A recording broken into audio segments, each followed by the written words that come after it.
There's two sides to every coin. Then there's a conversation you can join. But I'm an old dog and there's new tricks. And some of my opinions you just can't fix. 'Cause I'm an old man yelling at the sky. I'ma shake my fists at the clouds and cry. Get off my lawn, you snowflake, before I have a meltdown, breakdown, shakedown. 'Cause this is my hometown, so back down, sports clown. It's all just a game, and it's the last down, let down, cowtown. I said it's all just a game. I give the touchdown, the rundown, the lowdown. 'Cause it's over the game. Gonna crack down, the shut down, the sundown. I said it's all just a game.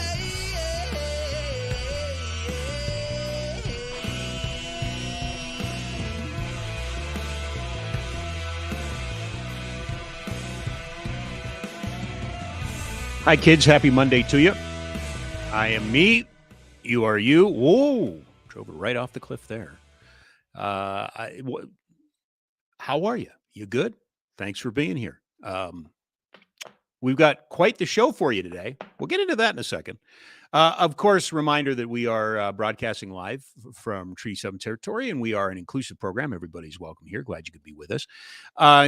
We have a little space today, so I have said to Jack, we don't normally, it's not my thing. It's more of the barn burner thing and other programs things, but feel free to throw some comments in the old chat room and Jack will grab them today. We've got a little bit of space.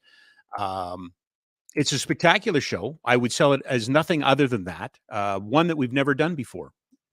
And by that, I mean, it's a little, well, you know, it was a busy weekend. How was your weekend? You good? Congratulations. Speaking of weekends, congratulations. Who had a better weekend than Ken Duke, who finished 14 under at the Shaw Charity Classic? And what a tournament this has turned into be. Now, as I've said before on many occasions, golf and I, many years ago, chose to see other sports. And we're good with that. We're amicable. But even I stop and doff my hat to the Shaw Charity Classic. I don't know what I was paying attention to or wasn't paying attention to. I didn't realize it. Jack, does this surprise you? The total purse for this event, $2.4 million. That is surprising to me, isn't it? I didn't think it was that big. I didn't think it was that big either. So that's significant. And I think on the on this tour, which used to be the Seniors Tour, which is now Champions Tour. Thank you. I believe this is becoming one of the single biggest events. Now, the golf part aside, and they do a great job, the Canyon Meadows. This has become a must-see event, a must-attend event. I would suggest for a certain segment of the population, maybe even more so than the Calgary Stampede, but certainly getting to have that kind of aura to it. But what the PGA and others, you know, the Champions Tour and the golfers themselves all really resonates. And what I like to think is a Calgary thing is put this one up. How much this particular tournament has put back into our community. $93 million in 11 years. And I try my best to keep you abreast of the things that I'm affiliated with and where my biases might come. So Kids Sport has been a partner in this. The Sports Bank has been part of this. I believe Heroes has been part of the matching grants. But so many really great charities. And they continue to find unique ways. They had a great tournament, a mini tournament within a tournament with hockey greats, the shootout on Saturday. And thousands and thousands of dollars went back into the community with that. Weather was okay, but they had a nice chase. Ken won it on the 18th hole. From a golfing perspective, here's a guy that won once. I believe he won once on the on the PGA Tour. This is his first PGA Championship Tour win, but he's a guy that started his career in Canada many, many years ago. So I love those stories. I love the guys that, played on the mini tours or not the mini tours, but the sub tours, the RBC tour and whatever it was at the time to get your tour card and become a PGA professional. Note too that lots of volunteers go into this. So the organizing committee definitely want to doff our cap to them and congratulate them on that. Also though, shout out to a friend of the program, Chris Dornan. Chris, who does an outstanding job on the communications side of things, who handles this is one of his clients. This event has become, even last week, they do the media evening driving event, which Chris mistakenly invited me to. And I said, no, I think you should have people who can actually hit the ball there, Chris. And he agreed, and they did. And it's fantastic. It's an excellent event. But I just love, I remember being there the first couple of years. And here we are 11, 12 years later, and this thing has become a juggernaut. You get to see many of the greats of the game. It's a competitive tournament. It gives back in a crazy way that other tournaments don't give back. Just love it. So a tip of the hat. Shaw Charity Classic, and I believe it's now, is it powered by Rogers? How's that? Have we figured that part out? So Rogers bought Shaw, and now I just saw the red splash on all the blue logos. So again, two telecoms, and I guess they're going to own everything, including this tournament. So congratulations there. A couple of things. Have you been paying attention to Live from 55 with Danny Austin? It's our CFL program here on the Nation Network. Another week in the books in the CFL. Things in some places starting to thicken up a little bit. Saskatchewan winning at home over BC last night. So the Riders all of a sudden find themselves back at 500. Ottawa loses a wacky one to Montreal. They have the same record as the Stampeders right now. And I go all the way back to Thursday. And the Eskimos knocking off Hamilton in Hamilton. Lots of quarterback injuries. Did I miss one score? That's right. Winnipeg 19, Calgary 18. I'm not 100% sure exactly when the last time was that the Stampeders scored an offensive touchdown.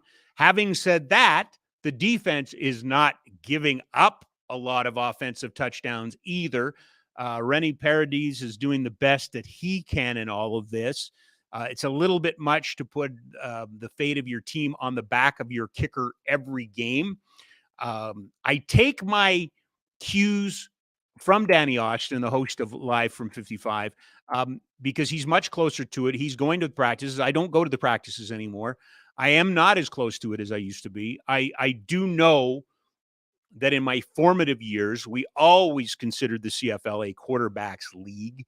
As long as I've always been around it, the quarterback has always been, rightfully or wrongfully, the single most important player on the team. I do know that before we start criticizing Jake, that the Stampeders lead the league in drop passes. You take a look at the standings right now. The Stamps find themselves on the outside looking in at 3-7. And I got to be honest with you. I don't see how that's improving. Might be the old West or East crossover into the West, which you don't often see. The strength of this league right now, I think it swings back. I know we were talking about it earlier in the season, maybe being out east, but you've got the Bombers at 8-2 and the Lions at 7-3. Argonauts are 7-1. Alouettes are 6-3. I guess the strength is back in the West, but it's not out of the realm of possibility that you could have a scenario in which there's a crossover from the East into the West. Again, don't wish to be an alarmist. Don't wish to be a fair weather fan. Don't wish to be all of those sort of things. But this Labor Day feels different. This Labor Day, for the first time in a long time, and I'm probably wrong on this, but I'm going to go 2004 as the last time that the Eskimos came in as the prohibitive favorites. But Rob, the Stampeders have two more wins than the Eskimos. Yeah, but the Eskimos are scoring right now, and they made a change of quarterback, and it's working. And here we are dumping on Jake Mayer again, I guess. But the Stampeders just don't look like a credible offense at this point. There's pieces there, but I'm thinking this Labor Day might be one of the first times in decades that we've seen possibly go the other way. I hope not. I hope for the red and whites sake and its fan base's sake and our city's sake, and good Lord knows we don't need those guys up in Edmonton having anything on anybody down here. But and I hope, maybe I'm going to be wrong, and maybe this is going to be just the tonic the Stampeders need. But sure seems like it. And I know the Stamps have a game between now and then, and all of that. I get that part. But we're only a couple weeks away from Labor Day, which used to be, the single most important. I love the story about Ron Rook, friend of the program, friend of mine, longtime communications guru for the Stampeders. And when Doug Flutie won his Grey Cup in Calgary, they still had some cancellations. So out of curiosity, they called the people who canceled their season tickets after this. Doug Flutie led the Stamps to his Grey Cup championship, and they said, why? You lost Labor Day. But we won the Grey Cup. Doesn't matter. You lost Labor Day. For some Stampeder fans, that's the be-all, end-all. So, and let's talk about Stampeder fans right now. It's not a good look. Building is not full. It's hard to get people to the games.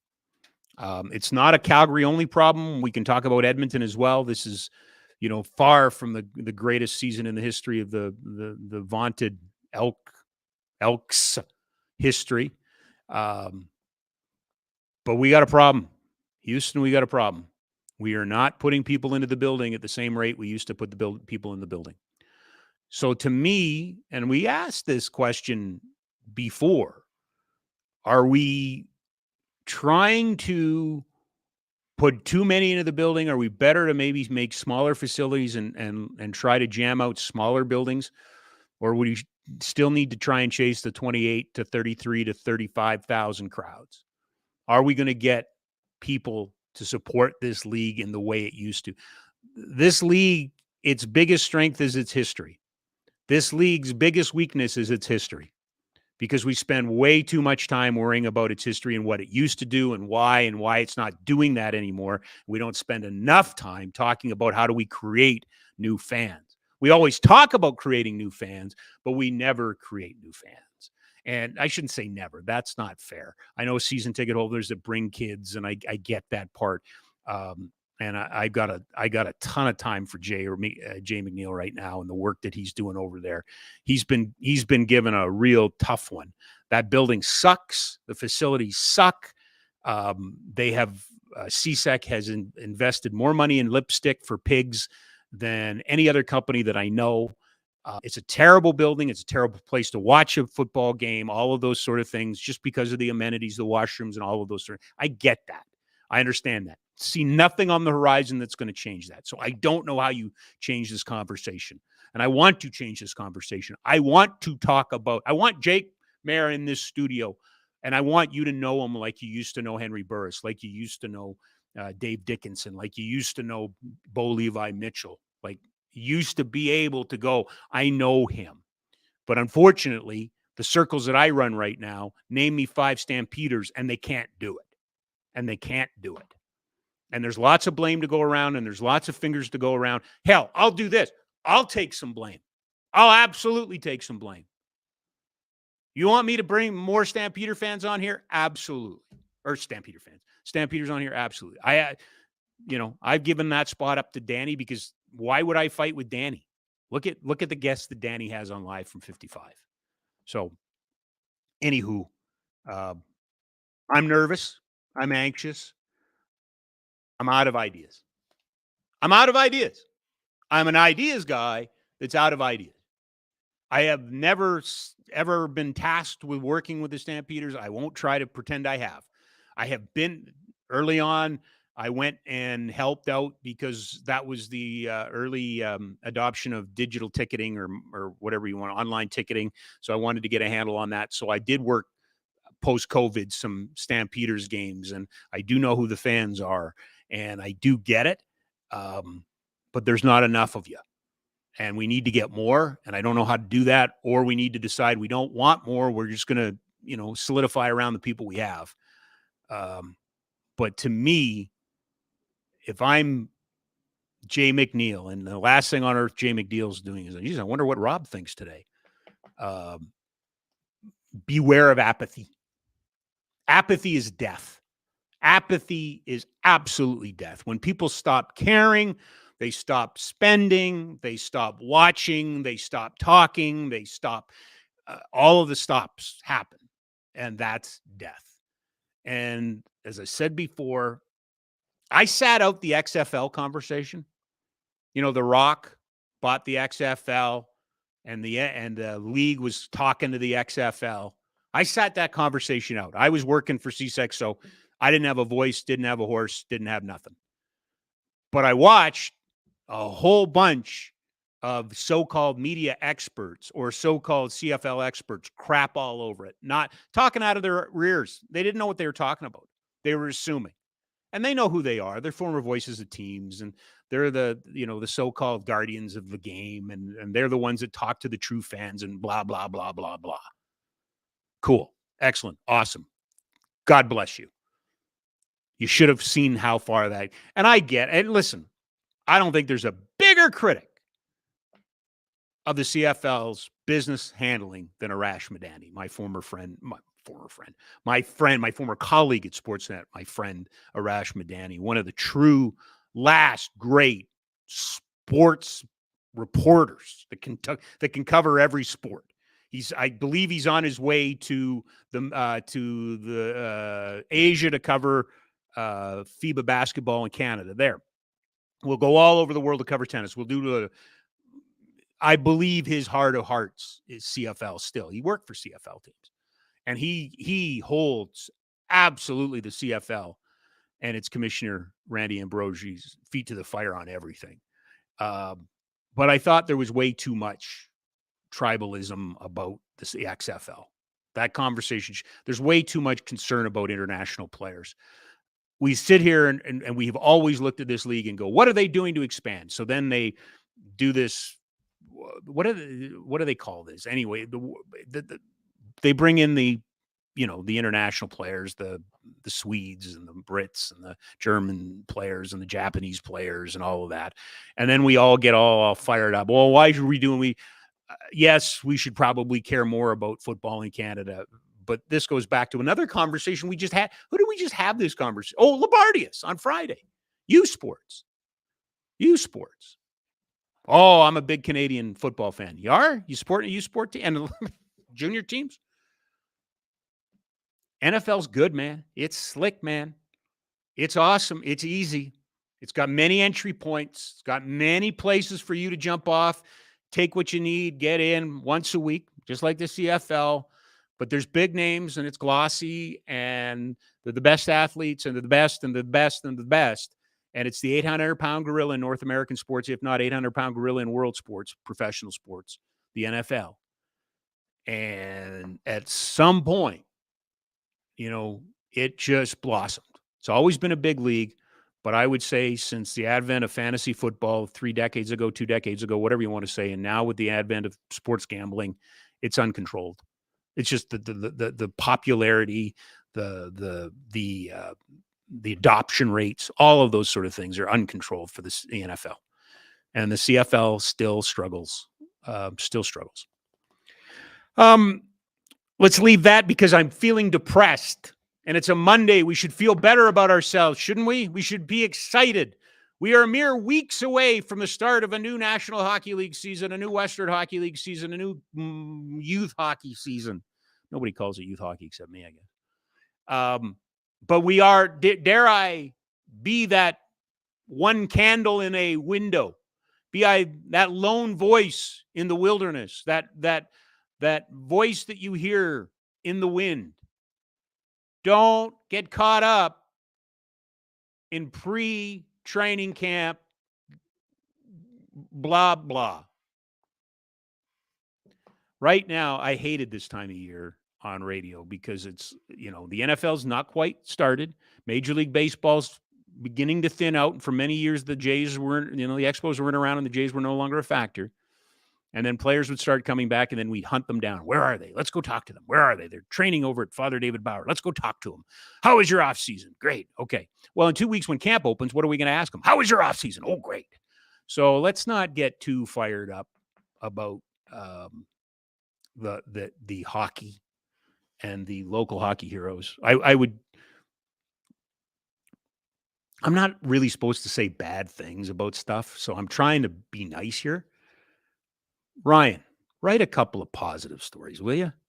Like, you're going to Flames Nation right now. Flames shouldn't give Elias Lindholm. Yeah, okay, cool. Somebody write the story about why the Flames should give Elias Lindholm a contract. Does anybody want to try that one? Oh, Roman Horak. I saw that one today. Roman Horak. He was the big Yeah. Well, I get that part. Not everything works out. Give some people some optimism.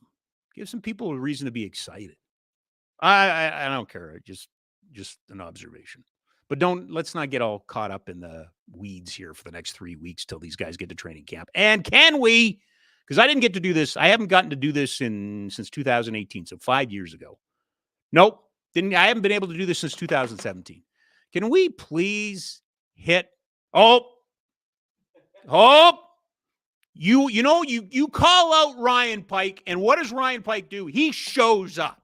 You don't just screw with Ryan Pike. I called him out, and what did he say? That's coming later this week, Rob. Smiley face. So, see? Why am I complaining about nothing? Thank you, Ryan. Now go back and leave me alone because I'm leaving you alone. You do so much for me, and I try to leave you alone in the summertime, and then I call you out and you're listening. God bless you, Ryan. So anyway, positive stories are coming. I don't know. Anyway, that's how we roll around here. I was going to talk a little bit about the Blue Jays only for the reason that they've been securely in a wild card spot. They are no longer in such. They are a half game back of Seattle. They're off today, 69-56, respectable, very respectable. But in Baltimore tomorrow to start a very big series. Vladdy Guerrero, it's getting weird in sports, isn't it? He left with middle left finger discomfort. Middle finger discomfort. I've had middle finger discomfort before. Driving, I get middle finger discomfort all the time. You kind of work on those tendons. Anywho, I just wanted to bring that up. We'll probably check in on the Jays as they get closer. Tommy Wheeldon Jr., if only somebody was going to talk to him this week at some point on a show on the Nation Network, maybe. Tomorrow? Tomorrow, yeah. Thank you. The Cavalry with a big win at home over York, 2-1 in a physical match. That means that the Cavalry now sit atop of the table with 33 points, a league best 33 goals scored, which is interesting to me because that team struggled to score goals early and found ways to get draws, but just couldn't get the wins. So watch it. Barn Burner tomorrow? Yep. Barn Burner tomorrow, yeah. Okay, Tommy Wheeldon Jr., or as you like to call him, the Gaffer. The Gaffer is on.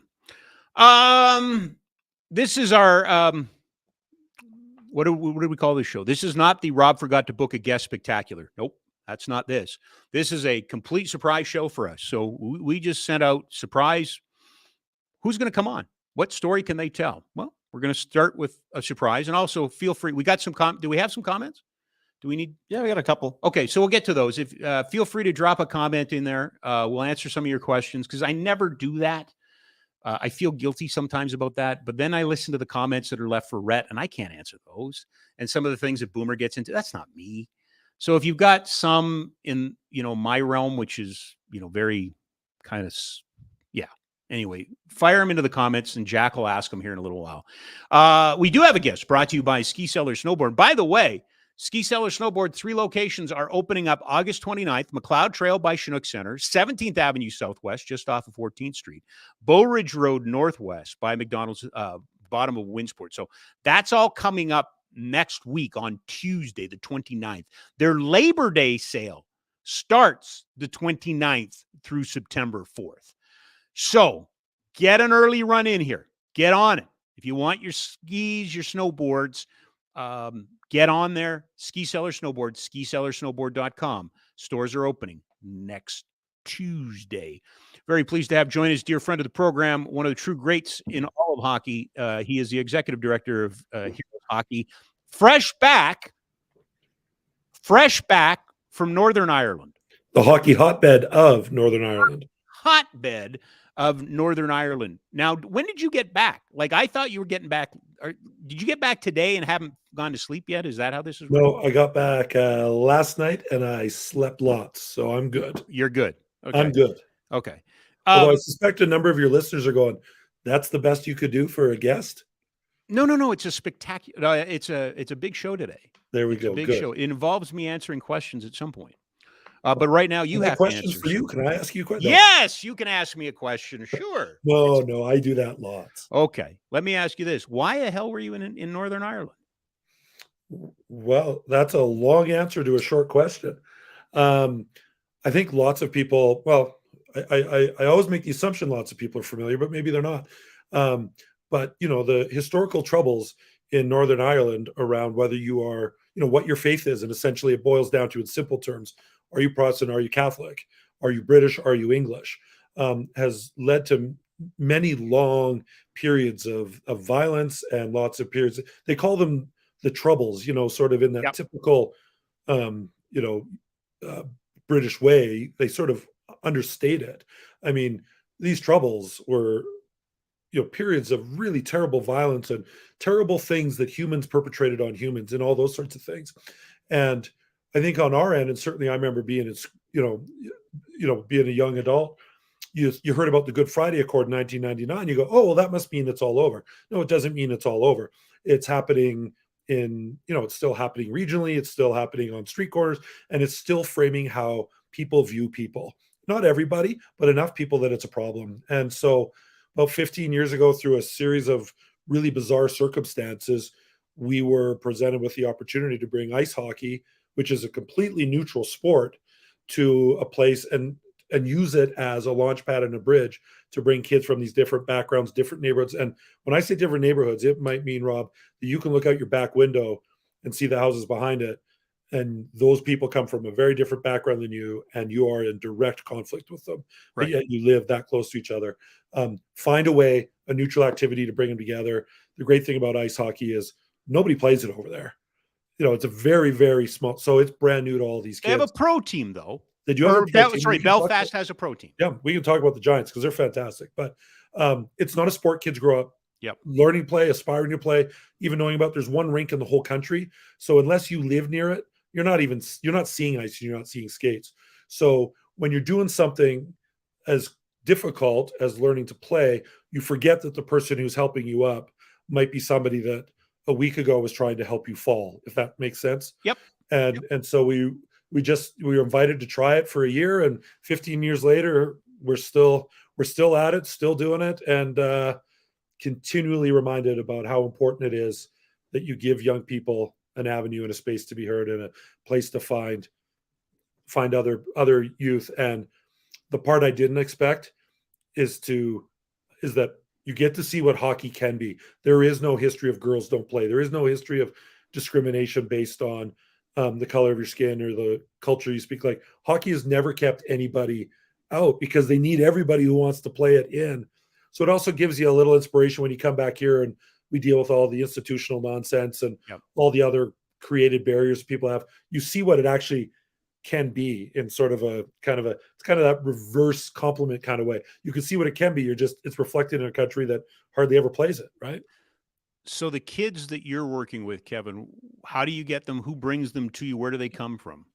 So we partner with several community service organizations throughout Ireland, Northern Ireland, and Scotland. And so the kids come from 6 different distinct communities throughout Ireland, Northern Ireland, and Scotland. And those community service groups identify the kids that are vulnerable to being engaged in what we would call the negative behaviors. So these are anybody who's watched the movie Snatch, Brad Pitt years and years ago. It's set in an area called Finglas in Dublin, which is an incredibly difficult area for young people to grow up in. It's a culture within a culture. It is, the people from there are intensely proud. It kind of reminds me of the people that drive around here with "I love Boness" bumper stickers. Are Yep. proud to be from Boness. Yep. But there's intense challenges in those communities, intense barriers, and it can be really hard for those kids. And so it's those kinds of neighborhoods, but those vulnerable neighborhoods are also the ones that are most apt to be drawn in to kind of this stuff. But they are also on the receiving end of a lot of discrimination. You know, people in Dublin don't have a, and again, I'm making a general statement. There's a lot of great people in Dublin, but Yep. the people from Finglas are not well regarded in Dublin, for example. So when you are marginalized that way and told you're terrible, then you find places to go be terrible, right? And so that's how they get sucked into some of this conflict stuff and all that. So we've got two different areas in the Republic of Ireland that they come from, which people need to understand.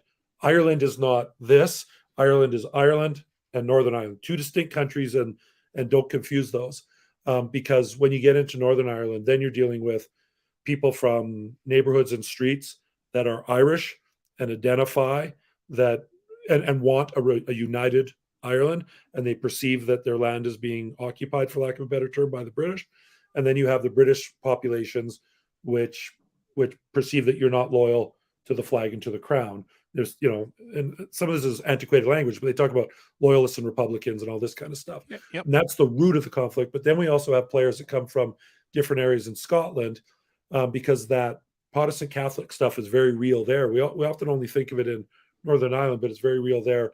But the other issue they have there, we're working with kids from smaller centers where there's large military presences, and often newcomers and refugees find themselves in those towns because housing is more affordable, but they find themselves in conflict with the locals as well. So they come from all over. They start in their home communities doing stuff, learning about the humanity in others, conflict resolution, building healthy relationships, all that kind of stuff. And it culminates in this camp we do in August, where the kids come together and stay together for 5 days. We're on the ice twice a day, but we do a ton of other activities with them as well. It's multi-sport, multidisciplinary, multi everything. Yeah. And it's the end of their process and the end of their 8 months together, which for us is really exciting because it's the kickoff. I come back here and now I'm literally 2 weeks away from putting kids on the ice here. So their end is our beginning, and it's a lot of fun, a lot of work, but it's really special and really important as well. Is there hockey in their programming prior to this, or is this kind of the building at the end? They know they're going to come and try hockey. Yeah. So our kids from Ireland, if they've heard of hockey, there's no rinks in the country of Ireland. They're the only country in the IIHF to not have a rink, and they're at risk of losing the IIHF status, except they win so much in their division. They, you know, the ones that are just below them, they beat up on all the time on the scoreboard, right? So in Northern Ireland, there's one rink, the one where we run out of, and the kids might have done public skating. It's a massive revenue generator for that facility, but it's also very expensive. The kids that we work with are not peeling off money for activities. That's not their family scenario. In Scotland, they're a little bit more apt to have seen it because hockey's very popular in Scotland, and there's lots of pro teams there. Dundee, Fife, Edinburgh, that kind of stuff. So they might have seen it a little bit, but we rarely encounter players. Well, we've had one player over the 15 years that have played hockey before they came. We have a handful that have tried skating, but for the most part, it's all brand new. So tell me, you mentioned the Belfast Giants. Tell me about their relationship with the program and how they help. Yeah, this is where you see kind of that, when we talk about the good side of the hockey community and hockey guys are good guys, this is where you see it, because most of that team is North Americans, right? Yep. Most of them, last year there was a lot of Western Canadians. This year there seem to be more Eastern Canadians, but they are sort of the model franchise in their league, the Elite League, and which is kind of East Coast Hockey League caliber. And so they have a lot of turnover of players and all that. And used to be they just got NHLers on their way out of the game, but they've got guys that are still climbing the ladder to other leagues in Europe and stuff. But they're fantastic. But when their arena that they play games out of which is called the Odyssey, and they really get to use it for games in the odd practice because there's so many concerts at it. It's an event center. Yeah, it looks a lot like the Centrium in Red Deer, to be honest with you. They skate at this Dundonald, which is where we run our program, and it always strikes me because this is an old rink, doesn't look anything like what we do, if you're a guy going for your first taste of pro hockey and you walk into Dundonald, they get guys that have played NCAA. The facilities are a massive step down, but these guys come in and see us playing there, and they hear coaches on the ice that sound like them, and they're instantly drawn to our Canadian coaches because we bring our volunteers over to do this. So they jump on the ice and play with us. Adam Keefe, who's the coach there, Sheldon Keefe's brother, who I've been told by players who played for him was the best leader they ever played for in hockey as a captain. He does leadership sessions with our older, like our peer mentor kids. Kids go to their games during the year and stuff like that. So they have really they figured it out that they're not just trying to grow fans, they're trying to grow the game, and they're trying to help people understand, the role that hockey can have in young people's lives as well. So if this is just kind of a one-off, where does the equipment come? Because it's full gear for these kids, right? Yeah. So this was the first year I didn't fly with 5 bags of gear to replace stuff that was broken down. We were very lucky last year. The NHLPA kind of updated our inventory with 25 sets of new gear. Wow. But we've hit up airlines to ship stuff over. If you told me you were going on holidays over to England, you could bet I'm sending you with a bag of stuff over, and I'll arrange for somebody to ship it from England. However, we can get gear there, but there is nowhere in Ireland or Northern Ireland to go to a store and buy stuff. So I'm taking sock tape over, I'm taking stick tape, I'm taking laces. When I go, everything gets ordered in. So if you don't have it, you don't have it. And to make sure you can put 45 kids on the ice, you got to have the equivalent of 65 sets. Yep. Just to make sure you have all the sizes. And then, of course, there's only a handful of people in Northern Ireland know how to sharpen skates. So our guy starts in March or April because he's the only guy that that could do it. Takes a long time when you're sharpening 50 pairs of skates. So it's a work, it's an effort. It's but it's totally worth it too. And again, it's reinforced because you see the growth in the kids, but you also get to see what hockey can be as well. And it gives me a lot of juice to come back. So obviously the outcomes are what the outcomes are, right? You're not creating hockey players. You're just using it as a tool to bring communities together. What's the growth potential for this? What's the long-term future of this? Where does this fit moving forward? So I'll give you an example this year that reinforced why we do it. So you're right. The 99% of our kids are never going to play hockey again after they're with us. Will not play ice hockey. Hockey, when you say the word hockey there, they talk about field hockey. Yes. Will not play ice hockey again. You're absolutely right. The payoffs are all off the ice. So what we know is these kids are staying in touch with each other. These kids are communicating. And the thing that started this for us was a thing on 60 Minutes almost 20 years ago about a former Irish guy who came to America, worked as a police officer in the city of New York, and was bringing Irish kids from vulnerable neighborhoods over to the U.S. for a week to play baseball or to have that experience. But then they went home and they never talked to each other again. And we wanted to create a space and a place where these kids would build connections and stay in contact. So the kids are staying in contact with each other.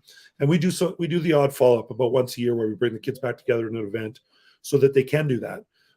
But it's, the core of the work that's done with these populations is around humanity. See the person across from you as a human being.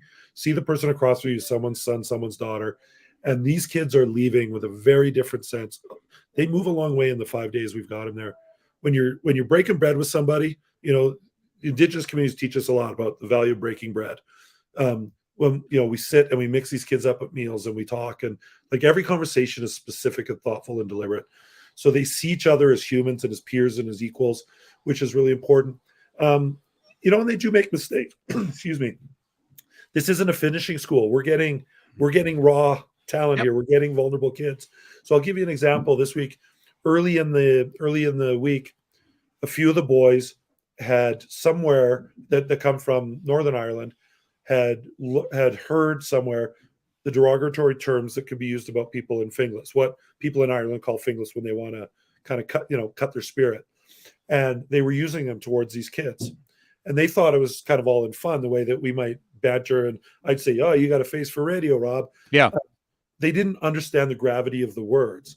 But the people on the other end of it was gut-wrenching for them. And the adults who came with them as chaperones had grown up in the community. So you've got people who've been hearing their whole lives, essentially, that they're third-rate citizens and they don't belong. They're equivalent to to street animals, it was gut wrenching for them. And so you have two pathways with that. You can cancel or you can counsel. And so the easy thing would have been to send the kids home. But we then spent a lot of time working through that so that the kids understood what those words meant, the origins of it, why it hurt, and it completely changed their perception and it changed their behavior. It's easy to change behavior. I can tell you don't do it. It means that you're just going to do it when I'm not looking. Mhm. But if you change perceptions, change understanding, you make it all go away. And I got a email from one of the kids today when I got home saying, "Thank you for taking the time to help me understand that. I believe I'll be a better person now."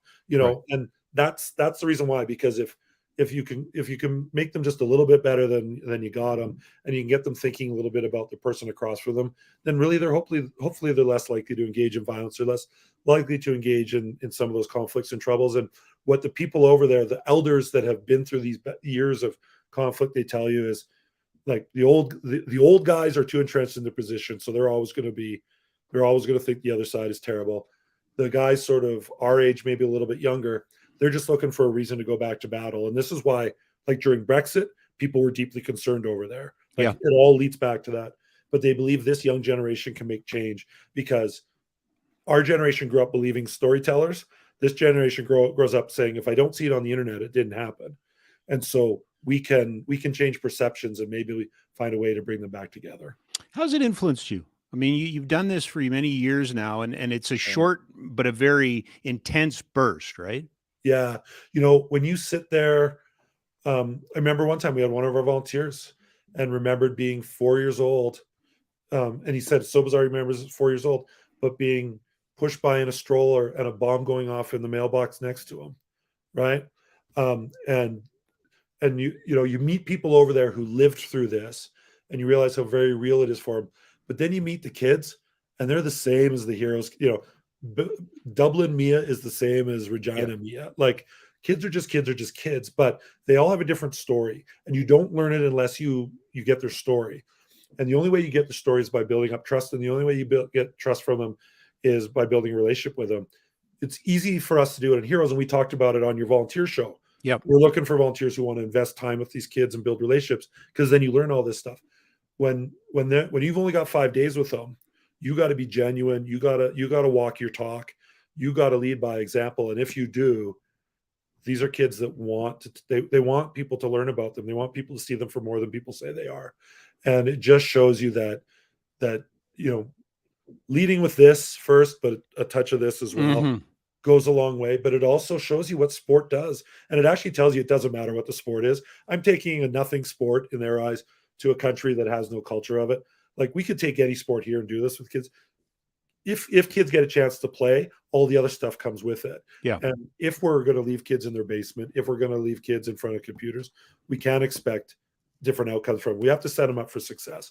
And this camp is essentially a year of Heroes condensed into 5 days, because you eat every meal with them. You wake them up in the morning, you put them to bed, you talk about everything you can imagine. Like, it reminds you that everything we as a charity want to do is possible. It's no different than all the charities you support and are an advocate for. If we believe it, it could do it. And I'm surrounded by doers there. There's no talkers, right? We've talked about this before. You and I rant together all the time, like two old men yelling at the cloud. We do. But social issues, whether it's making hockey better, or whether it's dealing with homelessness, or dealing with the opioid issue, there's too many people who want to sit at tables and talk about this at the 3,000-foot level. We hear that bullshit statement all the time. Yep. Sorry, Ty. Yeah, Ty, I owe you another buck. But there's not enough doers. But I believe there's lots of people who want to be doers. They need a place to do it. But this is a program that's all done with doers, and doers can do a lot. Talkers can't do very much. We do need some talkers. I'm not saying we don't. No. We need people to research. We need people to talk about ideas, but we need doers, and this is a place to be around doers.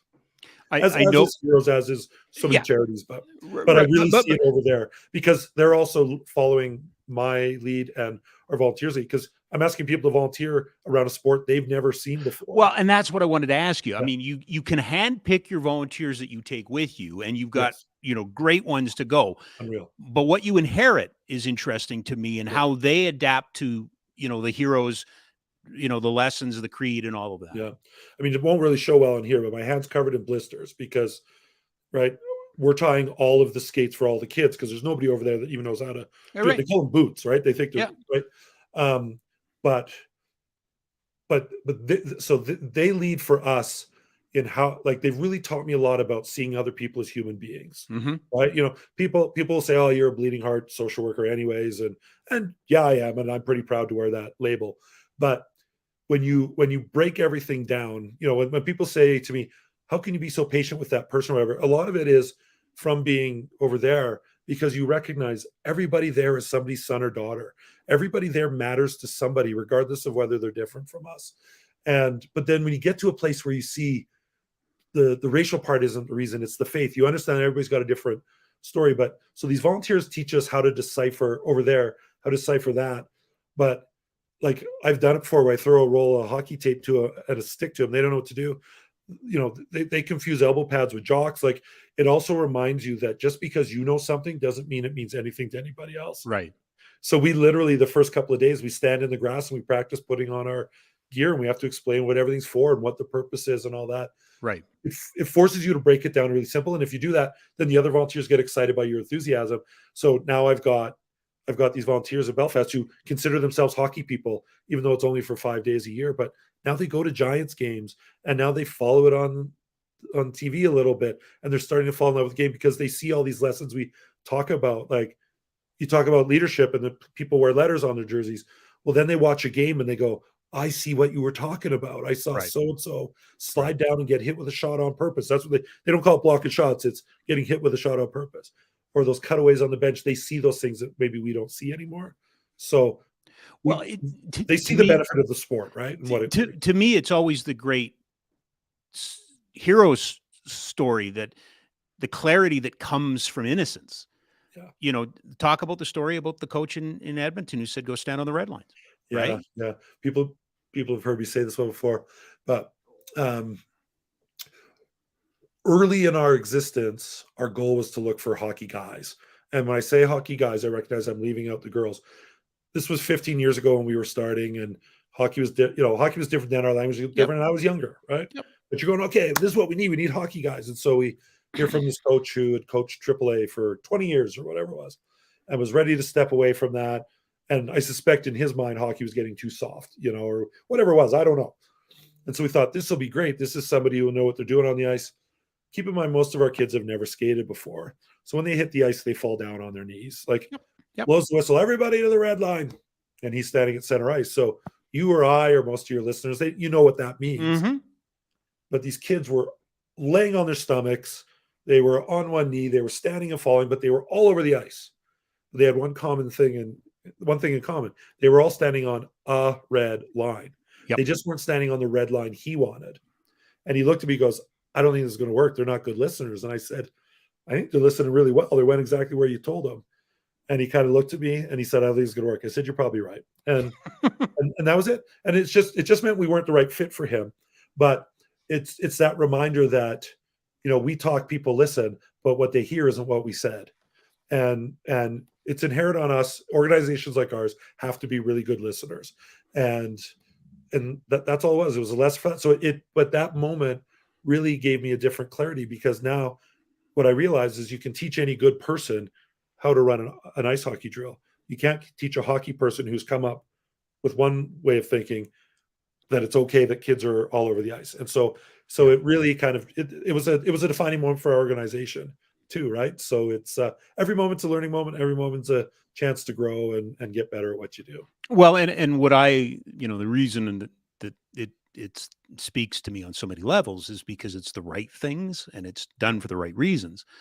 I'm going to force you to tell a story that will explain institutionalism versus doers. But before we get to that, tell me a little bit about this week and what's happening this week, because Heroes is, I hope people appreciate, I don't know if they do, Kev, I do, but how much work that you have done behind the scenes. We talk about the Willie O'Ree Award, but it's more about being that voice for what hockey can be rather than what it is. Tell us a little bit about the initiative that you'll launch this week. Yeah, so people may or may not be familiar. NHL launched an initiative called NHL Street. Yeah. 18 months ago, 2 years ago. And it had a really distinct purpose. It was to really replicate, the street culture of basketball that is so prevalent and is so, everybody pictures grabbing a ball, and even guys like me who played basketball 10 times in my life remember going to Sure. a court. All you need is pavement and a hoop. And so they're trying to replicate that, because I think they've recognized that they've started to squeeze the lemon a little bit on how many. Like, there's only so many rinks and so much gear you can put on people. If somebody lives where there's no rink, somebody lives where there's no rink.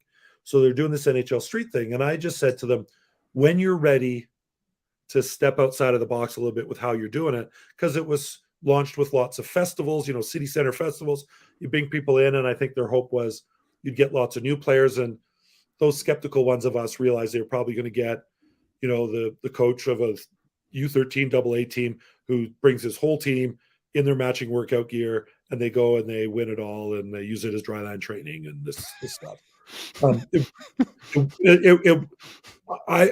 I didn't see it putting sticks in the hands of the kids who really need a stick in the hand. Right.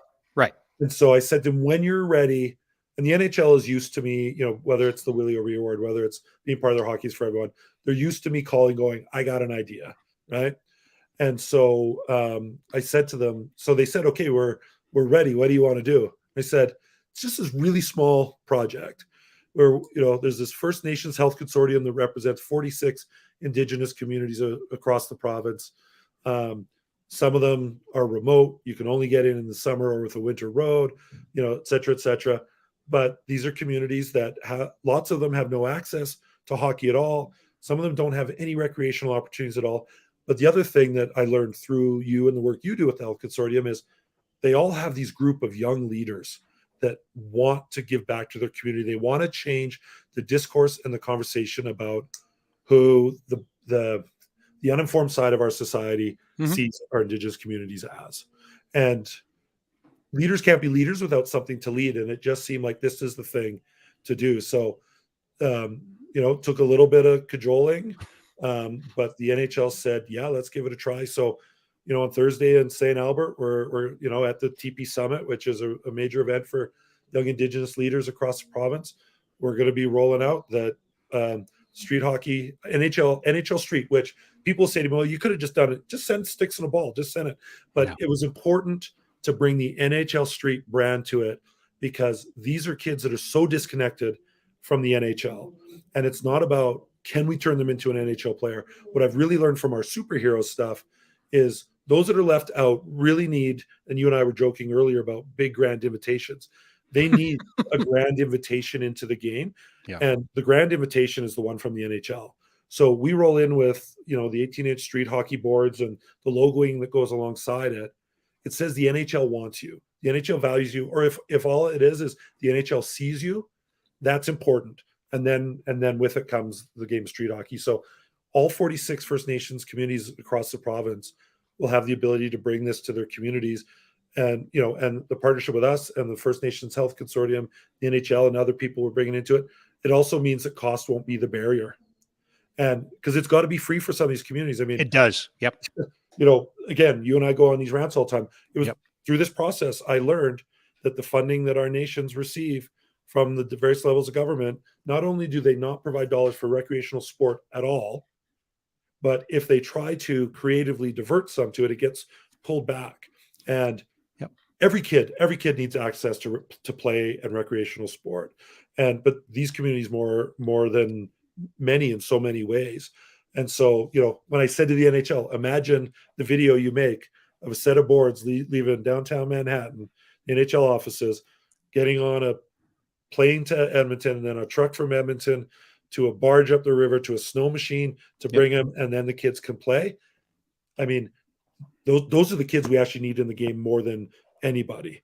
Those are the kids who have no interface at all with sport or with the game, and those are the kids that we need in the game. And so it's super exciting to be working with the First Nations Health Consortium. They have been such wonderful partners, such wonderful educators. They've been so open and so candid. And I think for me and our organization, to be trusted by the Indigenous community goes a long way. and you go back, we'll circle back to the doers part of it. Yep. In my work, you go to lots of conferences about reconciliation or discussions, and everybody goes, oh, gotta do better. And then you take all the fancy printed documents that you've been given and you put it in the bag you've been given, and then you go to the reception where drinks are free for 2 hours and food is, and you go, you say to people, you make a bunch of empty promises, Yep. and then you leave and you never do anything. And again, this is if we, there's truth and reconciliation is multi-layered, and I can't do anything about the big issues. That's just a reality. But if I can walk side by side with communities that we're trying to build bridges with the Indigenous communities, the young people, every big gesture starts with a small one. And on the grand scheme of things, this might be a real small one, but it might be really big to those communities and to those kids. But it's a third of the Heroes kids across Canada are Indigenous. This is a chance for me to show them that we walk our talk, and that we do more than just give them a place to play in the city that they live in. We're going to the communities where their ancestors came from, and we're giving them the same opportunity. So we're super excited and super honored. This is one of those partnerships that you're honored to be included in, because this isn't a here's what we could do for you. It's a here's what we could do together. And I think you're downplaying one part of it, because NHL Street's part of it, but allowing these kids to become part of the Heroes family. Talk a little bit about that too. Yeah. Well, so we have one of our mantras in Heroes is once a hero, always a hero. And sometimes that might sound really corny, but like our founder was at a kid's wedding last Thursday. He was in his 30s now, but had come up through our program. We hadn't heard from him in 10 years. And he wanted to make sure that somebody from Heroes was there because we were a part of his life. And we had said to him, once a hero, always a hero. So he always identified himself as part of this community. And for our Indigenous kids, what I've been seeing over the years is our Indigenous kids across the country, we might have them for a year or two, and then they're leaving, and we find out they're moving to a remote community. That they might be moving, a lot of our kids say mom comes from a different nation than dad. So they're moving to live with grandma or aunt or uncle in one nation, and then they move again, and we have to remember, Indigenous communities, the caregiving circle is much broader than ours. Yep. So it's not unusual to go live with grandma and grandpa or aunt and uncle, but we were losing these kids. And Heroes was a part of their part of their identity, and Heroes is a culture to our kids. It's a place where you're safe, where you're accepted, where all those sorts of things happen. And so it killed me to lose them. And so in this way, all of these kids will become part of Heroes. And so what it means is if somebody's living in a remote community up in northern Alberta, and then then for whatever reason life brings them to Calgary or Edmonton to live with Kukum, they've got a guaranteed spot into our program. And conversely, if one of our kids moves to a remote community or to a community outside of Calgary or Edmonton, they show up there. There's kids with Heroes hoodies running around in their community. They feel a little bit more like they belong, but they also see us as an organization that isn't full of shit when we say we care about everybody who comes through us, but also we believe in the strength of community. And same with the young people that'll be volunteers. This could give them a place where they're 16, 17, 18, and they're leading a program. Then they get a chance to go to university, and there's a Heroes where they can come volunteer. It's an easy transition for them. And so it's not about on our end building the numbers, but it's about building our community. And again, walking our talk is so important. If you're a charity and you're not genuine in what you do, then you're actually, it could be more harmful because you're doing it for you, not for people you're trying to serve. And that's what we're doing. We're serving people. And so that was really important to us, to the point, and of course the Health Consortium was on board with this, but when we talked about the framework of our partnership, we said we want these kids and young leaders to become part of Heroes, and we want your organization, like, this is about broadening our family.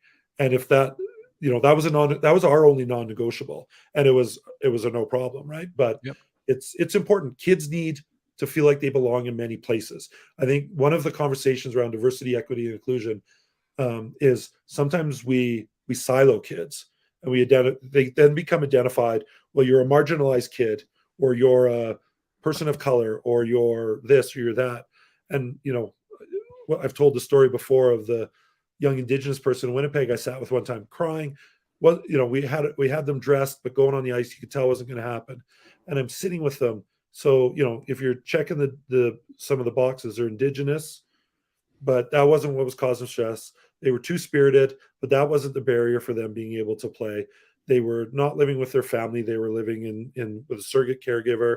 But that wasn't the barrier. There wasn't any food in the fridge. That wasn't the barrier. The caregivers, one of them had cancer, but that wasn't the barrier. The barrier was they wanted to pass their science test tomorrow, right? Yep. And they didn't understand. It was hard work for me to get them through their grade 6 science, right? A lot of them struggle with that. But as soon as we got them feeling better, then they were better. And so kids have so many silos we put them in or whatever, and negative and positive. And for some of our kids, being middle class, living in a community like I live in, and being a hockey player is a siloed barrier that you put in, right? Yep.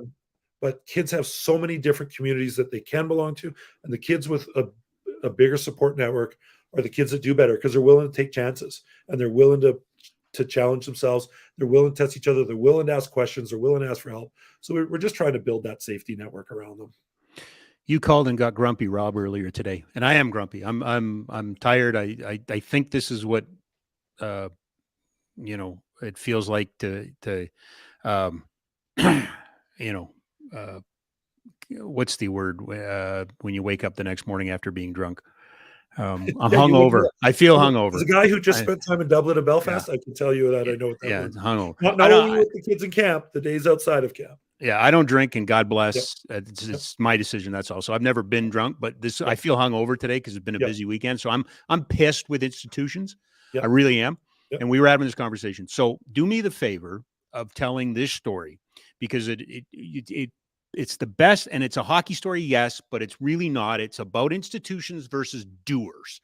Tell us the story of Juma. Oh, geez. Okay, I hope your listeners are settled in for the long haul. So in Edmonton, our second year, I think we were there. This kid shows up. So person of color is black, and this is only important as you hear as this story goes through.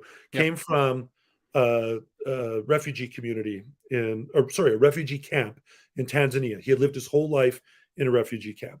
Probably all of us can imagine what those look like, or you've heard the stories, but nobody should live in a refugee camp, especially not a children. Kid. Not children. It's scary. It's dangerous. Every conceivable bad thing that a human can do to a person that they have authority over happens, right? So Juma had showed up just 1 week before the start of the school year, and Juma got there. He came with his aunt, and then Juma's sister. And one of the challenges for refugees coming over, I'm not going to speak like I'm an expert. I'm just going to tell you the stories I heard it from Juma and the people that know him. Is at the time when his aunt came over, her name came up in the lottery, and she brought what amounts to her niece and nephew as dependents because they claimed that Juma's mom and grandma died. That was the only way that they could separate the family. Mm-hmm. Mom was happy to see her kids go because she knew what the opportunity in Canada might mean. And this is a story of a kid who took advantage of his opportunity. Anyways, so he comes over, shows up at school, and right away, how do I try out for this team? Like he wants to do everything. He's a grade 5. They did the Terry Fox run on the second day of school. And the only size shoes they had in Juma's size were work boots. When kids land in a new country, they're given what people have to give them in the moment. Yep. So work boots, like literally steel-toed work boots. The go for the Terry Fox run goes off. They hadn't even set up the finish line, and Juma's, and that's the noise because he's running in steel-toed boots. Crosses the finish line, says, "Can I go again?" Right? So they realized they had a kid with athletic ability in front of them. And then he heard about kids in his school talking about hockey, and he saw our poster on the wall. So he asked, like, how do I get into that? So they phoned, and of course we just said yes. Like, sure, this is a yes. And Juma's one of those kids that hits the ice and he's running on skates. But by the third ice time, he's skating. Like you can see, we've all seen it, that kid who just has that natural ability. So very quickly, he started grinding us about playing organized hockey. And which we should point out is Heroes is not organized hockey. Heroes is not organized hockey. You're not going to play in a league. You're not going to win championships. You're not even going to wear matching socks. Never mind team outfit, apparel, and all this stuff. Yep. So, but Juma was with an aunt who was just living off of social assistance while she waited to get in school. She was highly motivated and was going to do her part, but time is a real factor for refugees to come over. It's not like there's a place in university waiting for the next day to retrain. So no money, no transportation, all this kind of stuff. So we're like, Juma, we just got to go with Heroes for right now. Maybe we can build out a plan to get you into it, because what we don't want is a kid to try it and have it taken away. If we're going to build a plan for them to play, it's got to be sustainable. So, but then he was getting too good for our program, in the sense of he was much better than everybody else, and our program wasn't challenging him. But we're going, how are we going to get this kid there? And one of our volunteers says, I'll do it. And I said, Mark. Yeah, Mark. His name is Mark Milder, one of the most wonderful human beings I've ever met. Incredible. And I said, Mark, we're not just talking about like the first week of tryouts, we're talking every practice, every game. He goes, I'll do it. And I remember I said to him, what if he gets good? He goes, I'll do it. So Mark is not married, doesn't have his own kids, so he had the time to be able to do it. So Juma goes, so this is, and I'm going to use the terminology of the time because this is what it was. So Bantam tryouts. Yep. So this is his first year playing organized hockey. He goes to Bantam tryouts. So we had prepped him, might end up on Bantam 4 or 5. It's okay, Juma, you'll make some friends. He was the last cut for Bantam AA, and he plays Bantam Community 1, right? And had a great year, was playing, and he developed a lot. He had a great coach there, developed him a lot as a player. I think like it is in a lot of community hockey, some of the greatest development coaches are in that community level by choice. They just don't want to be in the organized stuff. So, but now this is where the fun starts, unfortunately. And Juma was doing his part in school.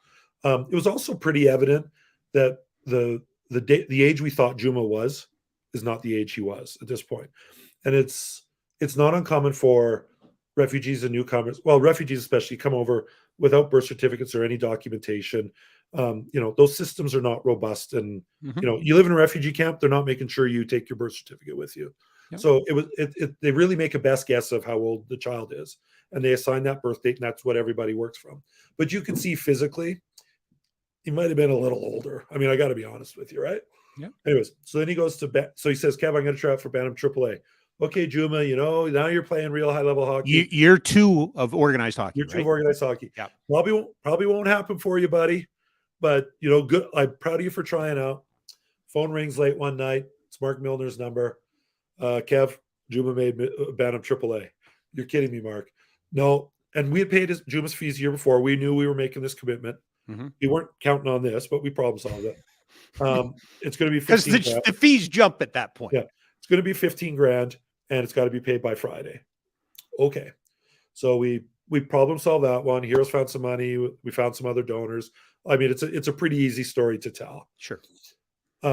This is at a time when you and I are also both working in the Saddle Dome with Flames. Yep. I was at my little side gig with the equipment staff, and you were doing media. And so a few days after I find out Juma makes AAA, I get this call from Mark again. Juma needs Minnesota Wild color pants, gloves, and helmet. And if he doesn't have them by the weekend, he can't play in the preseason game. Okay. Just so happens Minnesota Wild are in town. So I go to their equipment guys, and the Warrior sales representative happened to be there too. So have I got a story for you guys? And I tell them, and how do they say no? Even if they wanted to say no, how do they say no? Right. So they go into their spare equipment bag and pull out, and this is when Zach Parise was a stud in the NHL. Yep. Zach Parise's spare pants, his spare gloves, his spare helmet. It's got Parise's name written all over it. Juma's going to look like a king. And then they said, oh, well, we go up to Edmonton tonight. We play the Oilers tomorrow. So we'll leave it at the front desk of the hotel. So the Wild have stepped up for this kid. They probably don't even remember doing it. Mark goes and picks up the stuff. Juma's got to practice on Thursday night.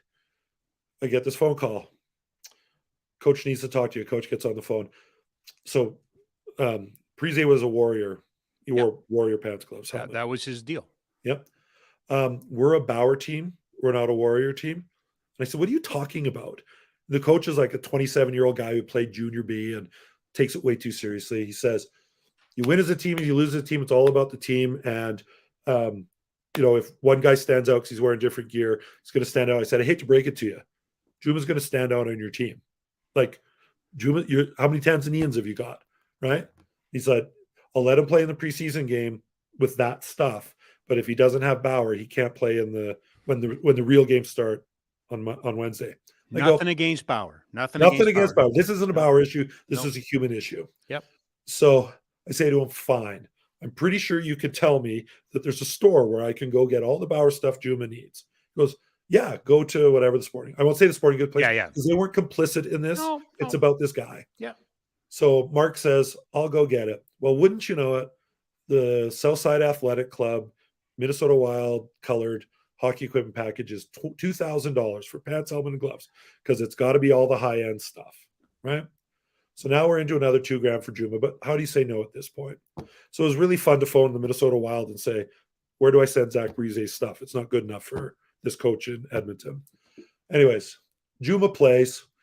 The type of equipment he wore had a massive difference on the team standing that year. It made all the difference in his development. Everything. I found out later that the coach got a $250 kickback on each set they sold. So this is what it was all about, right? Yep. Anyway, institutional. Yep. So next year comes, and now this is the old minor midget, major midget era. Yep. Kevin, I'm trying out for minor midget AAA. Juma, this might be where the dream dies, buddy. It's okay, because now you're stepping in another one. Whatever you make is whatever you make. Yeah, Kev, don't worry about it. 2 weeks later, Kev, he made minor midget AAA. It's going to be year 3, right? Year 3. Yep. Going to be $17,000 this year, and they wear Toronto Maple Leafs colored stuff. So now this equipment isn't good enough. Now Juma 17,000. Oh, and then the side note to this, and I apologize to people who don't like long stories. This is a long one. The sidebar to this is Juma had no passport or immigration documentation.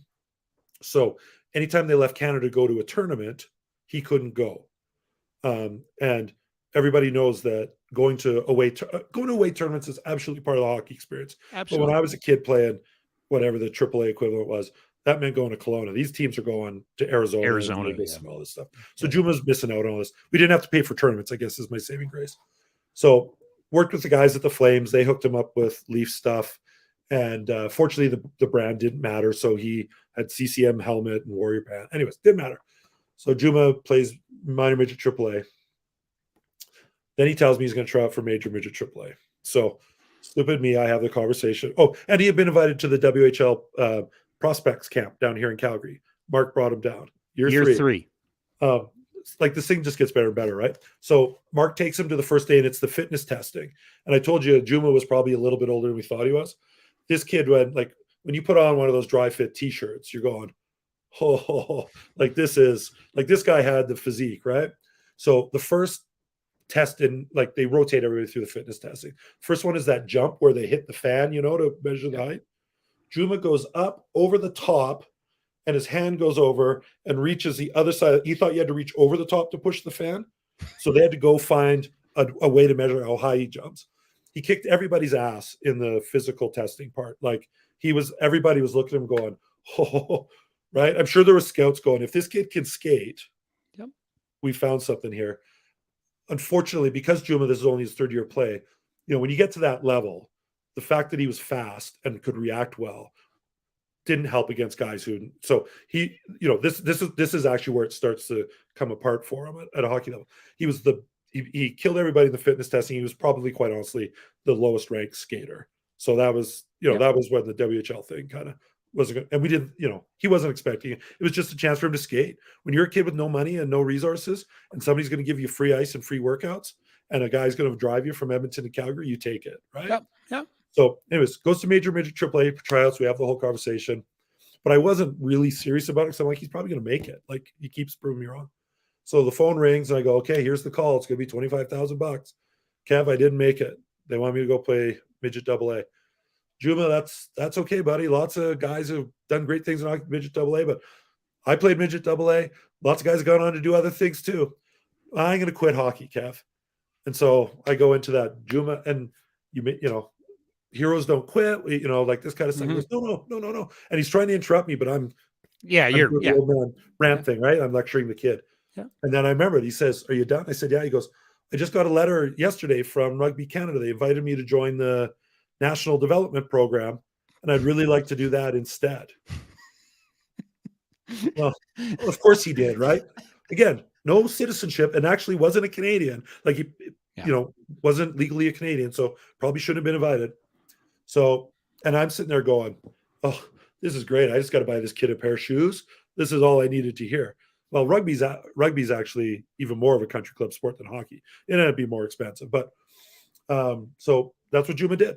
My major midget AA or AAA years, you're basically grade 11 and 12. So he played rugby. He'd go to school, he'd train, And then Rugby Canada trained out on Vancouver Island. So he'd go out and train there. And it was the most expensive pair of shoes I've ever bought. But like, to Jumpstart's credit, they had never funded a high performance athlete anymore. They jumped in. Other donors, I hear the story, they wanted to help this kid. Yep. But he still didn't have citizenship. And I told it, Brian Burke was on the board of Rugby Canada one time, and I told him this story one time. I said, you got this kid who, like, have you noticed he fakes injuries every time he goes? Like, I felt bad, right? But we finally, I say we, us and the Boys and Girls Club in Edmonton, been working really hard to get Juma his citizenship. Finally, he got it. And 2 days before he graduated high school, I went to a citizenship ceremony.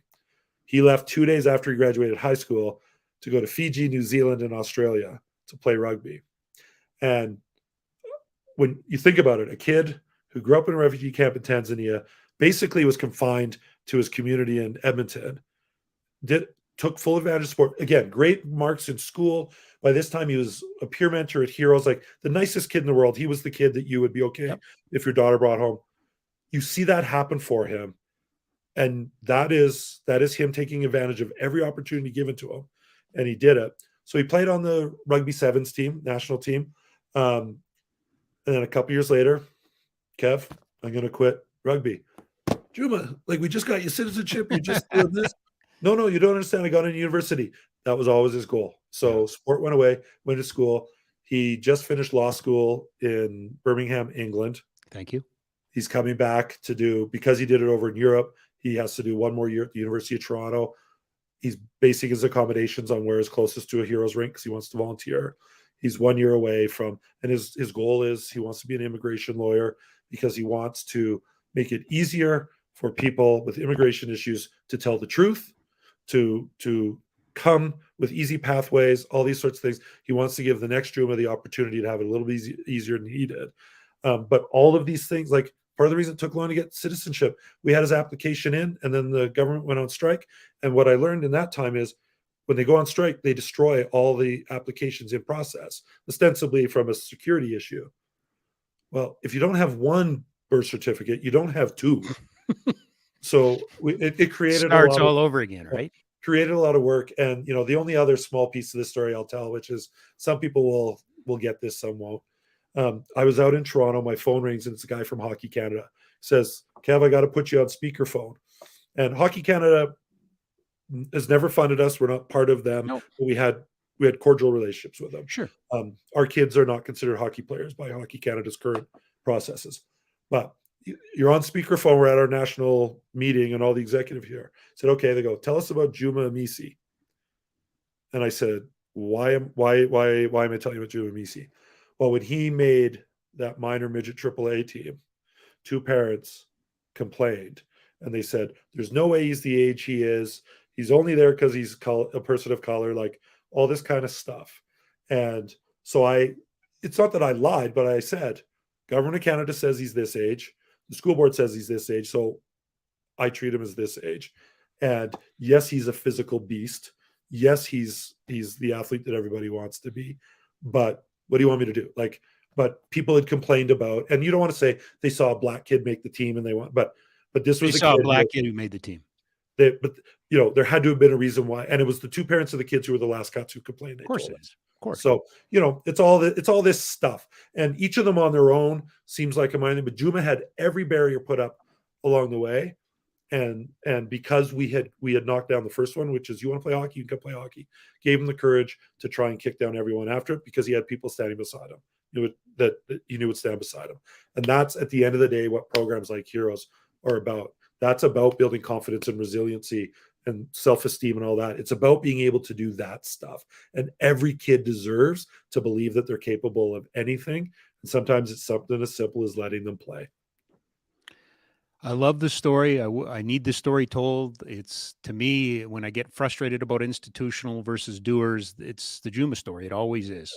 That, you know, why can't we support the kid? Why do we have to put barriers? Why does he have to wear Bauer if we found a way to get him into Warrior? I get it. That one was the stupidest thing I've ever heard. Hockey's barriers, and then you talk about some a-hole creating a reason for a kid not to play. Right. Yeah. Right. Oh, guess who just texted, by the way? Juma. His ears must have been burning. Just wanted to check in when Hero starts in Toronto. That's his text. There you go. There you go. You're the best, buddy. I appreciate this. I will see you up in St. Albert, but thanks for spending some time with us today. Looking forward to it. There you go. Cheers, Kevin Mark. Hodgson, everybody. Ireland, Edmonton, Northern Alberta. I mean, it doesn't matter. Sport is the great equalizer. It's intended. It's a key part of education. It's a key part of mental health. It's the key part and why we have built these systems that want to keep kids out. Or why we prioritize the wrong importance and values. So anyway, thanks to Kevin. He joined us courtesy of Ski Cellar Snowboard, skicellarsnowboard.com. Don't forget their Labor Day sale, world famous Labor Day sale, begins next Tuesday, August 29th, and runs through September 4th. By the way, 3 locations opening August 29th, McLeod Trail by Chinook Center, 17th Avenue Southwest, and Bow Ridge Road Northwest. Ski Cellar Snowboard, skicellarsnowboard.com. We mentioned it's a spectacular show today for some reason. So we are going to take some comments. Jack is going to, we don't normally do this. This is the domain perhaps of the Barn Burner guys and other shows. I don't really normally get in there, but if there's some sports questions or reasonable questions, Jack, fire away. What do you got? We got lots of flame stuff, so hopefully Sure. you're prepared. We'll All start right. here with Rod Hot Hockey. Actually, I'll bring this up on the screen. Okay. Share your favorite memory story from the SO 3-on-3 pond hockey tournaments back in the day. Okay. So one of the first things I got introduced to here in Calgary was the Flames alumni in the SO 3-on-3 pond hockey tournament, which they used to run at the Corral. And the way they used to kick it off every year was they had a media game against the alumni. So it was a great opportunity for the alumni to kick the crap out of Eric Francis, basically is what it came down to. But Perry Berzan said, hey, Rob, we need a goalie for this. Could you do play-by-play? If we gave you a microphone, could you do play-by-play and during this game? And I said, sure. So that's where the talking goalie started. So the first time we ever did it was outside downtown at the Olympic Plaza. And then everybody thought it was a hoot. So they brought me in and they said, we're going to, we'll put you on the bench. We'll have you back up and you won't have to play. But can you do the play-by-play? And I said, sure. So I was in full gear and I was, doing the play-by-play of the game, and everybody could hear it on in the corral. And then Rick Wamsley got hurt in between games, and I had to play. So that is literally when I got in there against former NHLers, and I had my mismatched equipment and all of that stuff. And I'll never forget it. Was playing for the Flames alumni. And Mike Krushelnyski, I believe, was playing for the Edmonton Oilers alumni. The Toronto Maple Leafs alumni. And he came down and he took a hard slap shot, and I somehow gloved it, and at the same time said, "What an incredible save by me!" as I go around the world with it. And you could just see the look on Krushelnyski's face, like, "What the hell is going on? Who is this talking?" Like the players didn't even know who was talking. Al Coates was on the bench of the Flames alumni. He didn't know who was talking. We lost that game by a goal. But that's probably my favorite memory. Then during the lockout in 2004, that was probably the best tournament. And I'll remember, I actually picked up a couple of wins in that tournament, if you can believe it, playing for the Flames alumni. German Titov was on that team. It was great. But I'll never forget, Lanny McDonald took a slap shot and hit me in the pad, and it hurt my knee. He hit me so hard. And then the other one was Brian Sutter was playing for the St. Louis Blues, and the puck, we were up. And again, it was really starting to piss some of the NHL players off that this fat kid was doing play-by-play and winning hockey games. And he speared me like I've never been speared before. The puck was underneath me. He was trying to get it. So, yeah, I have nothing but great memories of the SO 3-on-3, which was Perry Berzan and Colin Patterson. And it was really the kickoff and the way that Kids Sport Calgary got started through the funding through that. And it has become a legacy piece, but what a fun tournament to be part of. This is from Nolan on Instagram. All right. What young Flames players do you see having the biggest impact on the team this season? So what young players this season having impact? I think it's Pelche. I'm not. Is that the kind of answer you want, though? I mean, or are you looking for somebody who had, because maybe a surprise? A surprise? Yeah, like Coronado. Is he going to make the team? I think Coronado's. I'm counting on Coronado being here. Maybe I shouldn't be, but I think Coronado's a lot further ahead than some are giving him credit for. We'll see. But I will defer always to Dustin Wolf. I think Dustin Wolf's a very special hockey player. The thing is, he said this year. I don't know if I think Dustin Wolf will get games this year. I think he'll make an impact, but that actual impact will come. But the other guy, I really want to see the Poirier kid, the defenseman. Me too. Right? Don't know. I don't think he's going to play in the NHL, but he had a really good development last year, and a lot of people really excited about him. So I want to kind of see what goes on there. This guy's kind of forgotten about lately. But Sure. Thoughts on Adam Ruzicka, and does he fit into this team? Will he be in the lineup? So Adam Ruzicka, yes. He had that great stretch, right? Like, I love the data now we have and the access to numbers. And there was one period of time where in 10 games, he was averaging whatever it was, like 3/4 of a point or something like that. And I think everybody looked at him and said he was a point producer. And I know this sounds like a criticism. I'm not sure how much he generates as compared to how much he finishes.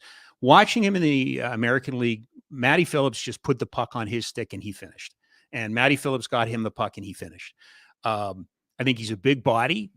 I believe, a 4th round pick. When the Flames drafted him, they considered him a project.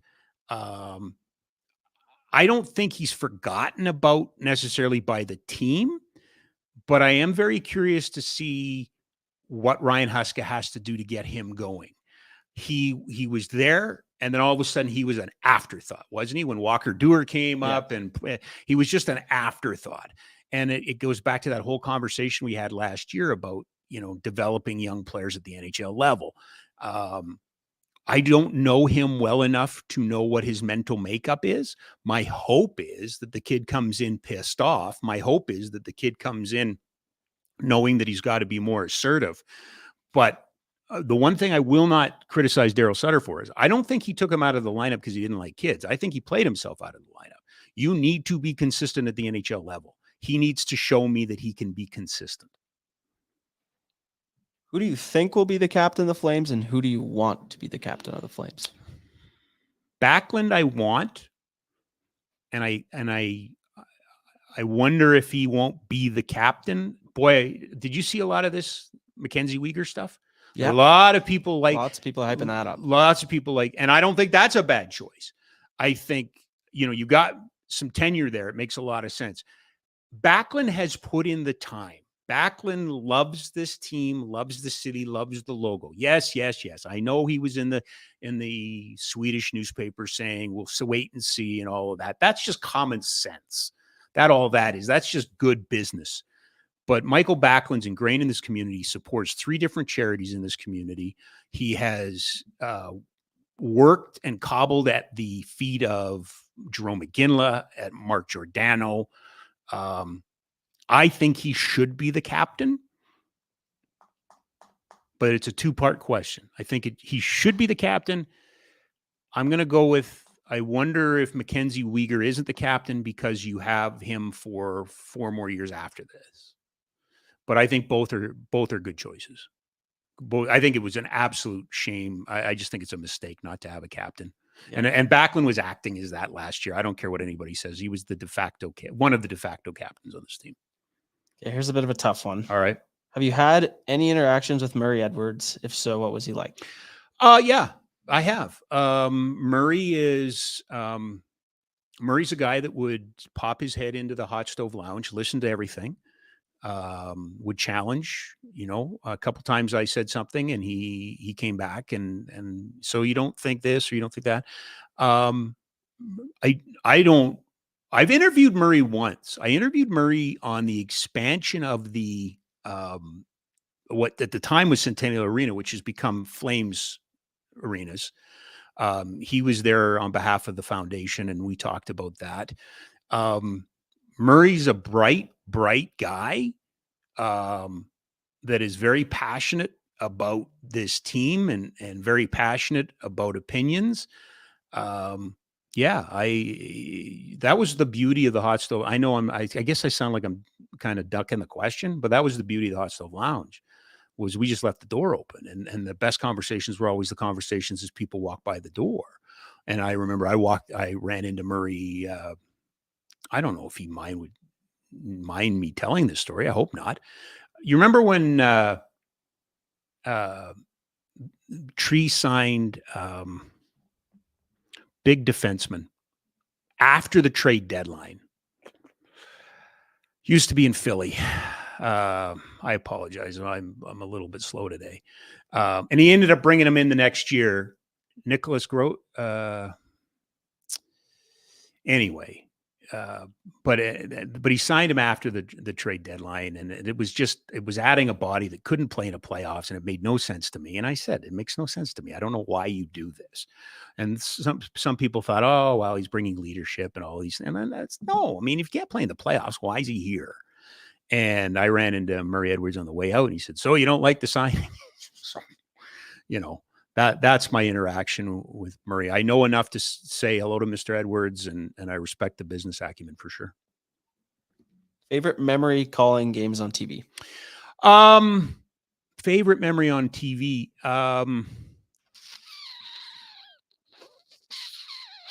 Well, I mean, the gun going off was not my favorite. Let's start there and work backwards. You know what? I'll say this. Mika Kiprasov's last game at home against Anaheim, he almost had the shutout, 1-3-1.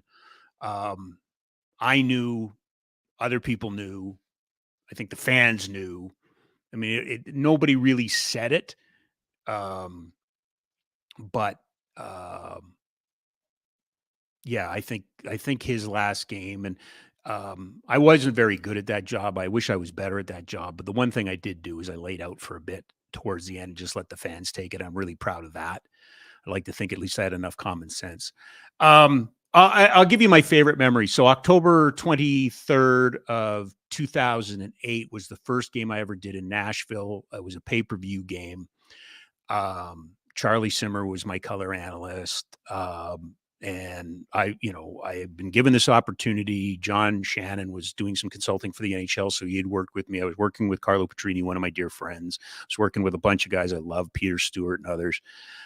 So this was, and I was in Nashville, and we were doing this game, and I'm standing there, and I got the microphone, and Charlie and I are going to do our stand-up to begin. And there's no real booth in Nashville. It's just a kind of a table. So we had turned around, so you could see the arena behind us. And we were there, and they said, okay, 30 seconds, we'll count you guys in. And I'm ready. I know the questions I'm going to ask Charlie. But it's my first game. It is my first game. And so I got the big dumb grin on my face and everything like that. And they said 15 seconds. And okay, no problem. Ready to go. I know what I'm going to try. And they said, okay, 10, 9. And as soon as they hit 9, my nerves just went like that. Just went like that. Rob, what's wrong? Nothing. No, go. 3, 2. And I just switched my hand, put the microphone in this hand, and I had to push it against my body and do this. And my other hand, it was just my nerves. It was just my nerves. And I didn't feel nervous. I wasn't worried about it. It was nothing but involuntary. Now, what I remember about that game was that Nashville was up, I think 3-1, and then Jerome McGinley scored a hat trick, and the Flames won that game 5-3. So that was probably the highlight. Here's kind of a similar question. What are some of the most difficult parts about being a TV play-by-play guy that fans wouldn't realize? Voices in your head. Voices in your head. Yeah, people in your head. Right till the end, I always struggled with who's talking to me about what. And, some producers were really good. I love Larry Isaac. Love Larry Isaac. And I work with some really good crews. But I, for some reason, struggle a little bit, especially at the end of games and the way we had to do them. Buzzer goes, final thought. Here's the rollout. Say something funny. Throw it to Flame Central. Boom. And I just could not. Again, I know exactly why I'm not there. I just struggled with some of the technical parts of it. And to me, it was, I'll never forget, never, ever forget. The first time the Winnipeg Jets came to town, and we're calling the game, Charlie and I, and two guys got into a fight in the lower bowl on the camera side, and they were rolling down the stairs. and it's the camera's panning up. I'm not watching the camera, I'm watching the play, but now the play comes up and the guys are rolling down the stairs fighting, and all I hear in my head is, don't say anything, don't talk about it, don't talk about it. And I think the other one, where probably what cost me in the long run, was that those weren't really good teams, and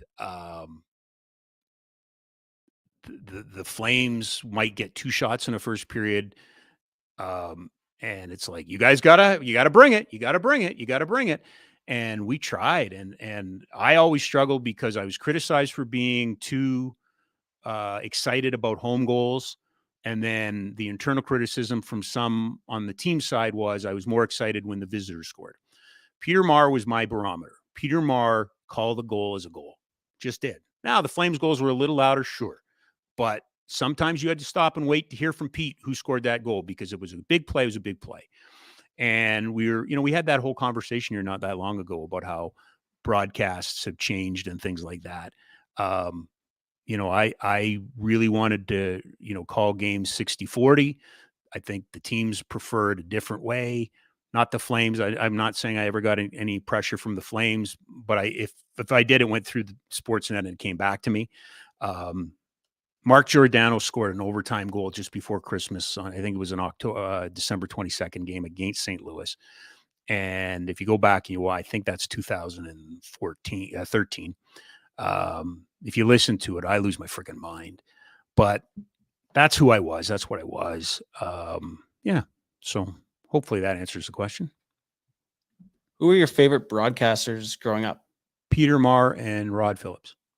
So the two radio guys in Alberta during the Battle of Alberta, Peter, and I say this with love in my heart, Rod Phillips was the scoregasm guy, with Gretzky and stuff. If you go back and listen to the 1260 CFRN calls of the Oilers in their heyday, Rod Phillips was losing his mind, and it was it was incredible.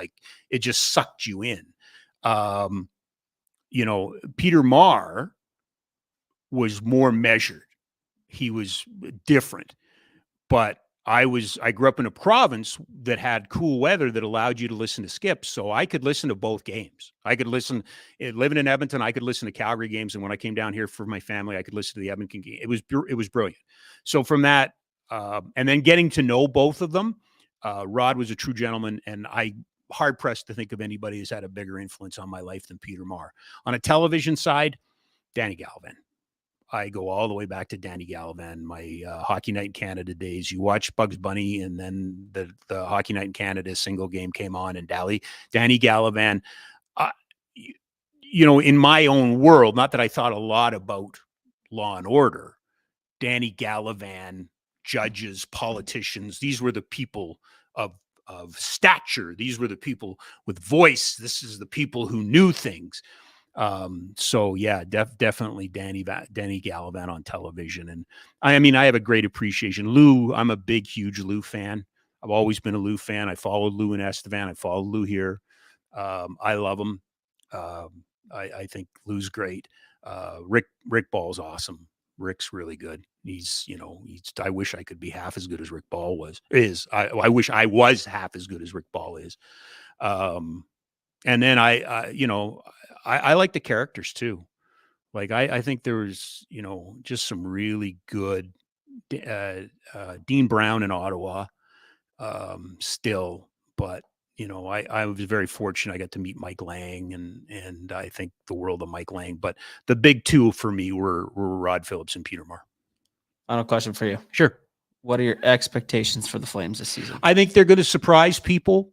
I think the youth is going to be good. I still think there's a there. I think the Uyghurs and the Lindholms and the Kadris. I think the Huskas voice. I think, you heard Peter Labardius talk about it. I should be any kind of conversation. I should be disqualified about talking about Conroy because he's a friend of mine and I think the world of him. But I think it's going to make a difference. And I also think I've been here long enough to know there's a Jekyll and Hyde and a rhythm to this team, and they need to break it. It can't be good year, bad year, good year, bad year, good year, bad year, good year, bad year. I think the Pacific's tough. I think we would all agree in that. I think Markstrom can play better than he did. But to me, we'll know real quick. If they solve their problems within the locker room. We'll know real quick. And I love the line from Mackenzie Weegar. I don't care who you are. I just want you to want to be here. That's what I want. I like what I'm seeing from Huberdeau, except that I wish I was seeing it from somebody other than the team. God bless Brendan Parker, does a great job, and God bless, Ed, who went and shot it, and Carlo, they put it together. It's fantastic. But the team has a responsibility to kind of, show this guy in a good light. I need that to be real. And if it is real, then I think that, I think they're going to be better than a lot of people think. I don't think it's fallen off the cliff. If it's falling off the cliff, then they've got a bigger problem than the coach and the GM from last year. So we'll see. So I expect them to be a playoff team. I think if they're not a playoff team, then it's a disappointing season. That's it. That's all. That was easy. Thanks, guys. I appreciate it. I appreciate that. I appreciate Kevin coming on. Jack for doing everything he's done. We didn't get a chance. Can we just show one of those videos from Belfast? We never did get into it with Kev, but I got you to download them. I love how the game is universal.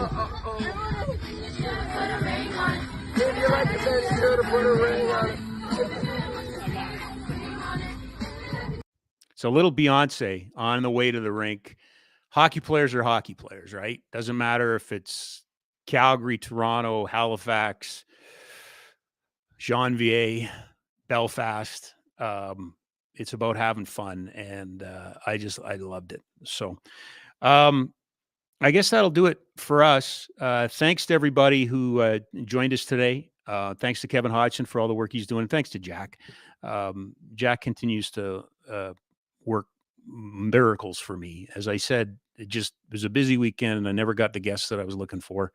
And we didn't panic. Jack never panicked. And I like this show, actually. Friday, and not that I like every show. I like most of them, but not every show. Friday and Monday, Danny Austin's in. He will be hosting the program. I'm back with you a week from Friday, September 1st. The Brett Sutter, will join us in studio. Between now and then, take care of each other, will you? And be nice, and we'll talk soon. Thanks, everybody.